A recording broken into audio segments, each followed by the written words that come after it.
우리는 흔히 이런 질문들과 이런 말을 합니다. 당신은 그리스도인입니까? 저 사람은 믿음이 좋은 신실한 그리스도인입니다. 우리가 당신은 그리스도인입니까? 라고 물을 때 그리스도인이라는 정의는 어떻게 나온 것인 걸까요?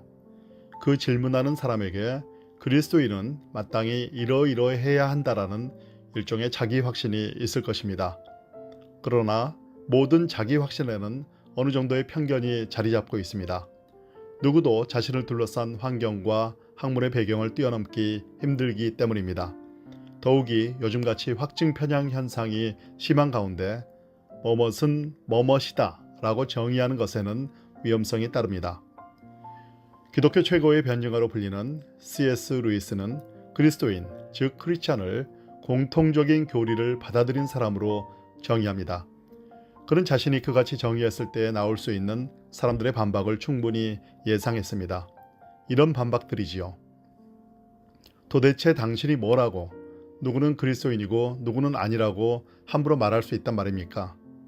그런 교리들을 믿지 못하는 사람들 중에도 교리를 믿는 사람들보다 훨씬 더 참된 그리스도인, 그리스도의 정신에 훨씬 더 가깝게 사는 그리스도인들이 많지 않은가요? 루이스는 그런 반박들이 어떤 의미에서 지극히 옳고 지극히 관대하며 지극히 정신적이고 지극히 민감한 의견이라고 인정합니다. 즉 갖출 수 있는 좋은 특징은 다 갖추고 있다는 것입니다. 그러나 그는 그런 반박들에 결여된 한 가지를 제시합니다. 그것은 유용성입니다. 유용성이 결여됐기에 그들이 원하는 대로 언어를 사용했다가는 심각한 공경에 빠지게 된다고 지적합니다.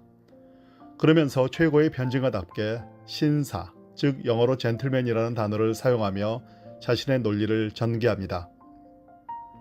루이스에 따르면 신사는 본래 객관적으로 식별할 수 있는 어떤 존재, 즉 가문의 문장을 수놓은 외투를 입고 다니며 상당한 땅을 소유한 사람을 일컫는 말이었습니다. 따라서 누군가를 신사라고 부르는 것은 그를 칭찬하는 것이 아니라 단지 그에 관련된 사실을 진술하는 것에 불과합니다. 또 누군가를 두고 신사가 아니라고 하는 것도 그를 욕하는 것이 아니라 단지 그에 관해 사실적 정보를 주는 것에 불과하지요. 여기서 신사를 그리스도인으로 바꿔보면 루이스가 무슨 말을 하려 하는지 알 수 있을 것입니다. 사실적 정보를 주는 것에 불과하다면 지금 김아무개는 아둔한 군인이다 라는 말에 모순이 없듯 이 아무개는 거짓말쟁이 신사다 라는 말에도 하등 모순이 없습니다. 그런데 그 후에 지극히 옳고 관대하며 정신적이고 민감하지만 유용성은 전혀 없게도 신사에게 가장 중요한 것은 문장이나 땅이 아니라 행실이 아니겠는가? 신사답게 행동하는 사람이야말로 참된 신사가 아니겠는가? 이런 의미에서 볼 때 김아무개보다는 이 아무개가 훨씬 더 진짜 신사에 가깝지 않은가 라고 말하는 사람들이 생겼습니다. 루이스는 일단 그들의 의도는 좋다고 말합니다. 명예롭고 정중하며 용감하게 행동하는 것이 문장을 수놓은 옷을 입고 다니는 것보다 훨씬 좋은 일이라는 점에는 의심의 여지가 없다는 것이죠. 루이스는 그러나 명예롭고 정중하며 용감하게 행동한다는 것은 신사와 일치될 수 있는 사항이 아니라고 단호히 말합니다. 모든 사람의 평가가 통일될 수 있는 사항은 더더욱 아니라고도 덧붙입니다. 그가 말하려는 바는 정교한 의미에서 어떤 사람을 신사라고 부르는 것은 사실상 그에 대한 정보를 주는 방식이 아니라 그를 칭찬하는 방식이 된다는 것입니다. 또한 신사가 아니라고 하는 것은 그를 욕하는 방식이 되고요. 여기서 루이스는 다음과 같은 중요한 말을 합니다. 어떤 단어가 묘사의 역할을 잃고 단순히 칭찬의 말이 되어버릴 경우 그 단어는 더 이상 말하는 자, 즉 화자가 가리키는 대상에 대한 사실들을 전달하지 못하고 그저 화자의 태도만을 알려주는데 그치게 됩니다. 예를 들어 근사한 식사란 그저 화자가 좋아하는 식사라는 뜻에 불과하죠. 신사라는 말도 예전에 객관적이고 거친 의미를 잃고 정신적으로 정교한 의미를 갖게 되면서 화자가 좋아하는 사람 이상을 뜻하지 못하게 되었습니다.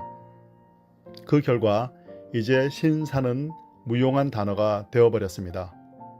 이 말 말고도 다른 사람을 인정해주는 말들이 이미 있으니 이런 용도를 위해 굳이 이 말을 쓸 필요는 없습니다. 루이스가 이렇게 자세히 설명하는 것은 그리스도인이란 단어에 대해 말하고자 함입니다. 그는 그리스도인이란 단어 역시 이렇게 정신적이며 정교한 의미로 또는 그들의 표현대로 심화된 의미로 사용하도록 내버려 둔다면 급속도로 무용한 단어가 되고 말 것이라고 지적합니다. 무엇보다 먼저 그리스도인들 자신부터 누군가를 가리키는 말로서 이 단어를 쓸 수 없게 될 것이라는 겁니다.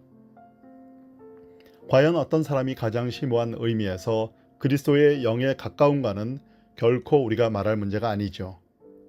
루이스가 말한 대로 우리는 사람의 마음속을 들여다볼 수 없습니다. 우리는 다른 사람을 판단할 수 없으며 또 판단해서도 안 됩니다. 우리가 이렇게 정교한 의미에서 어떤 사람에 대해 그리스도인이니 아니니 말하는 것은 당치 않는 교만이 될 것입니다. 루이스는 이처럼 실생활에서 전혀 사용할 수 없는 단어는 그다지 유용한 단어라고 할 수 없다면서 우리는 그리스도인이란 단어가 원래 가지고 있는 명백한 의미를 고수해야 한다고 강조합니다. 그리스도인이라는 호칭은 사도행전 11장 26절에 나오듯 제자들, 즉 사도들의 가르침을 받아들인 사람들을 가리키는 말로서 안디옥에서 처음 사용되었습니다. 루이스는 이 그리스도인이라는 호칭이 그 가르침의 유익을 얻을 만큼 얻은 사람들에게만 제한적으로 쓰였을 가능성은 없다고 단언합니다. 그리스도인이라는 단어는 보편성이 있는, 즉 사도들의 가르침을 받아들인 사람들을 통칭하는 것이라는 말입니다. 그러면서 기독교 교리를 받아들였으면서도 그에 합당치 않게 사는 사람이 있을 때 그는 그리스도인이 아니다라고 하기보다는 그는 나쁜 그리스도인이다 라고 하는 것이 더 분명한 표현이라고 덧붙입니다. 솔직히 루이스의 이 말은 상당히 와닿습니다. 루이스는 변증가로서 자신의 역할에 대해 말합니다. 그는 자신이 말하는 순전한 기독교가 여러 방으로 통하는 문들이 있는 현관마루에 더 가깝다며 누군가를 이 마루로 인도할 수 있다면 자신의 할 일은 다한 것이라고 토로합니다. 그 다음의 이야기가 중요합니다. 그러나 불과 의자와 음식이 마련되어 있는 곳은 방안이지 현관마루가 아닙니다. 현관마루는 기다리는 장소이자 여러 문을 열어볼 수 있는 장소일 뿐 계속 머물며 살 곳이 못 됩니다. 머물며 살려면 아무리 최악의 여건이더라도 가령 그 정도가 아무리 심하더라도 방이 현관마루보다 낫다는 것이 제 생각입니다. 상당히 오랜 시간 현관마루에서 기다려야 한다고 생각하는 사람이 있는가 하면 어떤 문을 두드려야 할지 거의 즉시 알아채는 사람들도 있는 것이 사실입니다. 왜 이런 차이가 생기는지는 모르겠지만 하나님이 그 기다림이 유익하다고 생각지 않으시는 한 오래 기다리게 하실 리가 없다고 믿습니다. 자신의 방에 들어가고 나서 돌이켜보면 그렇게 오래 기다렸기 때문에 그만큼 기다리지 않았더라면 얻지 못했을 유익을 얻었다는 사실을 깨닫게 될 것입니다. 루이스는 우리가 현관마루에서는 방으로 들어가기만을 생각하며 기다려야지 아예 현관마루에 천막을 치고 야영할 생각을 해서는 안 된다며 빛을 비추어 달라고 계속 기도해야 한다고 강조합니다. 솔직히 현관마루에서만 서성거리다가 정작 방에는 들어가지 못하고 생을 마치는 사람들이 얼마나 많은지요. 루이스는 현관마루에 있을 때부터 그 집 전체에 공통적으로 해당되는 규칙들을 지키기 위해 노력해야 한다고 주장합니다. 미리부터 규칙을 지키기 위해 노력해야 한다는 그의 말에 동감합니다. 루이스의 이 말을 유념해 들어보십시오. 현관마루에서 무엇보다 여러분이 해야 할 일은 어떤 문이 참된 문인지 묻는 것입니다. 페인트 칠이나 판자가 가장 마음에 드는 문을 찾아가서는 안 됩니다. 쉽게 말해서 여러분이 물어야 할 것은 이곳의 예배 스타일을 내가 좋아하는가가 아니라 이 교리들은 참된가, 여기에 거룩이 있는가, 나의 양심이 이쪽으로 나를 움직이고 있는가, 이 문을 두드리길 꺼리는 것은 나의 교만이나 단순한 취향 때문이거나 특정 문지기를 개인적으로 싫어하기 때문은 아닌가입니다. 그리하여 마침내 자신의 방을 찾게 되었다면 다른 방을 택한 사람들과 여전히 현관마루에 머물러 있는 사람들을 친절하게 대해 주십시오. 만약 그들이 잘못하고 있는 것이라면 여러분의 기도가 더더욱 필요합니다.